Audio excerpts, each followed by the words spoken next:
باز میخوام براتون بگم چطوری با یه دسته کرزنتیا یه چیدمان خوشگل درست کنید.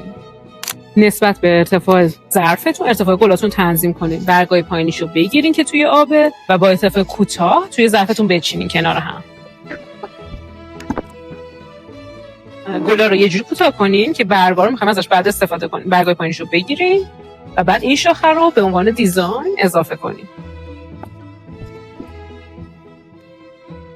نگران کوتاه شدن گلاتون نباشین. وقتی کوتاهش میکنین راحت‌تر آب میگیره و طولانی‌تر براتون میمونه.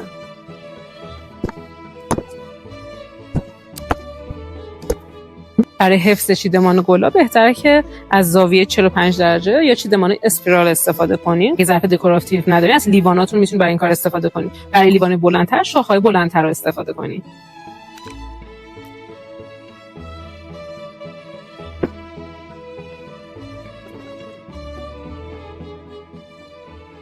اگه من این کار بخوام واسه جایی انجام بدم حتما سوری موقع استفاده میکنم که بردنش آسون باشه. ولی برای تو خونه احتیاجی به استفاده از ابزار دیگه ای نیست. چند تا ابزار کوچولو موچولو طبیعی که تو خونه دارین مثل دو تا گردو میتونین یه اکسسوری کنارش بچینین و یه چیدمان خوشگل و کیوت واسه کنار اوپنتون یا روی میز ناهارخوریتون یا جاهای مختلف خونه‌تون داشته باشین.